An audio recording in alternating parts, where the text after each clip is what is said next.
Good Samaritans confront man trying to abandon his terrified dog at the park.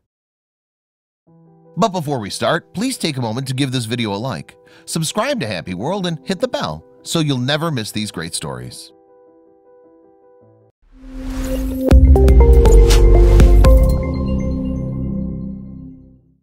When one Chicago woman noticed that a fellow pet owner left his dog alone at the park for close to an hour, she made sure to express her concern about the animal's well-being once he returned. However, it was the man's response that left the entire park in shock. If you were to look up animal lover in the dictionary, you'd find the likes of Deborah Irvin. She's the Good Samaritan from the dog park.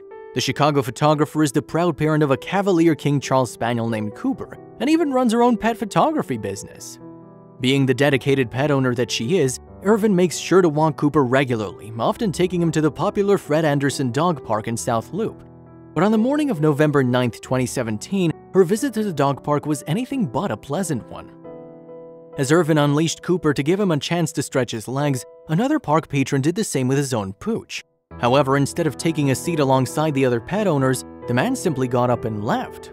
According to Irvin, the dog immediately went into a panic, clearly confused as to where his owner had gone. He was there by himself, another witness told CBS 2. He was nervous, he was shaking, he was looking for his owner. Irvin and the other pet owners approached the stressed canine, though when they got close they discovered he had no tag or collar to identify him or his owner. Believing no one would return for the dog, Irvin took action. First, she opted to wait 10 minutes just in case the man did come back for the poor pup. But after the 10 minutes passed without a sign of the owner, Irvin contacted Animal Rescue to collect him. However, before anyone from Animal Rescue could arrive, a familiar vehicle pulled up at the park. To the surprise of Irvin and the other park goers, the dog's owner had returned for his pup. The man strolled into the park and went right for his dog, leashing him up as if nothing had happened. Irvin, however, was troubled by this. After all, the man had left his pet alone there for well over half an hour. Hoping to talk some sense into the owner, Irvin voiced her concern for the dog and explained that what he'd done wasn't okay. The man refused to listen and instead became hostile and stormed off with his pup. But Irvin wasn't about to let this neglectful pet owner get off that easily. Taking out her phone, she pursued the man into the parking lot. Only there he continued to grow even more aggressive. "You're not a frickin' cop," he exclaimed as Irvin followed him to his car, making sure to get a clear shot of his face and license plates. The dedicated animal lover was barely concerned for her own safety, even as the man got in her face and shouted, "Get the frick off my car." Things continued to escalate as the man had clearly had enough of the pursuing pet owner's reprimands. After yanking his dog up by his leash and tossing him into the car, he turned around and spat at Irvin. Climbing into his vehicle, the man then made a last-ditch effort to attempt to get Irvin to stop recording. He rolled down his window and swiped at Irvin's phone, though she managed to hang on to it and continued to film as he drove away.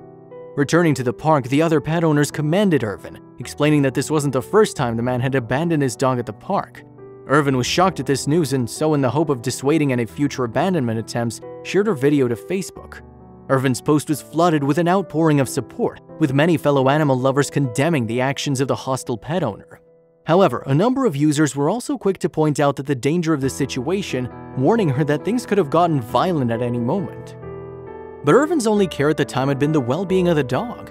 If this man's proven to be a repeat offender, obviously from the video he has some anger management issues, perhaps my efforts will help to keep this very sweet pup safe, she told CBS 2. Still, that didn't stop Irvin from filing a police report against the man, as spitting at someone is technically considered battery. The man was later identified by local police, though according to CBS 2, they weren't actively searching for him at the time. Though Irvin came out on top with her confrontation with the pet owner, the altercation left behind some lingering effects. Despite support from other parkgoers, she explained that she wouldn't be returning to Fred Anderson Dog Park anytime soon. Even though she'll have to take Cooper elsewhere to play, it's safe to say that wherever Irvin goes next, she'll be greeted by plenty of thankful pet owners.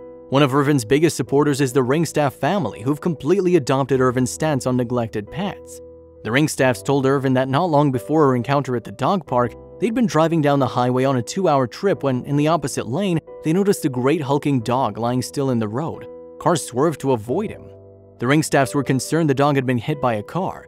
Melissa's husband Michael, a pastor, flipped on the car's hazard lights and pulled the truck over. They got out of the vehicle to inspect the canine. But as soon as Melissa and her gang stepped into the road, the dog stood up and walked over to them, curiously showing no sign of injury. It was then Melissa saw the heartbreaking reason the dog was staying so still. Off in the ditch lining by the highway, another dog had been hit by the car. Tragically, he didn't live to tell the tale. By the looks of it, the dog in the road had been guarding his fallen friend, and The sight of it broke my heart, Melissa wrote. The ringstaffs tried luring the dog into their truck, but he refused to leave his friend behind. Heartbroken, the family left the stubborn pooch for the moment. They were, after all, on a day trip, but 10 hours later they returned. The dog hadn't left, though he'd moved out of the road, so committed to saving the world in front of them, the ringstaffs hoisted the massive dog into their truck. Like so many other lost dogs, they'd find his home too. But as the ringstaffs drove with the dog in their truck, searching for the collarless dog's home, local after local told the same story, one as tragic as the lost dog situation. Those dogs, the locals explained, belonged to someone who moved away. They left the dogs behind to fend for themselves, leading to one's demise. The abandoned and lonely Great Pyrenees had no home to return to. Worse, the dogs had apparently been living on the side of the highway for a couple of days, so hearts broken once again, the animal-loving Melissa and her family knew what they had to do: make this dog's world a better place. The ringstaffs brought the dog home, fed him, bathed him, and gave him a haircut. When night fell, she led him to a brand new kennel, but the dog didn't sleep. Instead, he broke from the kennel in the dead of night and disappeared from the ringstaff home. The second Melissa spotted the kennel with a now broken door, the family went out searching. Should have been easy, it's not like the big dog was in disguise. All day the ringstaff searched, asking everyone they passed if they'd seen an enormous dog. They drove to the Humane Society and police station and couldn't find the Great Pyrenees everywhere. In fact, the ringstaff spent 3 days looking for the dog, putting over 100 miles on their car driving around the small Kentucky town. Finally, they spotted the pooch. Just a few miles from the ringstaff's home, the pooch sat on a stranger's porch, happy to see Melissa and her kids. The next day, Melissa bought him dog tags with his new name. At first inspired by the 2009 film Hachi, A Dog's Tale Below, they called him Hachi. Like the dog in the film, Melissa wrote, "We'd found him loyally staying with his buddy who died, but they ultimately chose a happier name." In the end, Melissa wrote, "We named him Tucker." Though simple, the name somehow perfectly fit the dog's personality. He's incredibly sweet, very gentle, and we've yet to hear him bark. He's Tucker, and he's a ringstaff.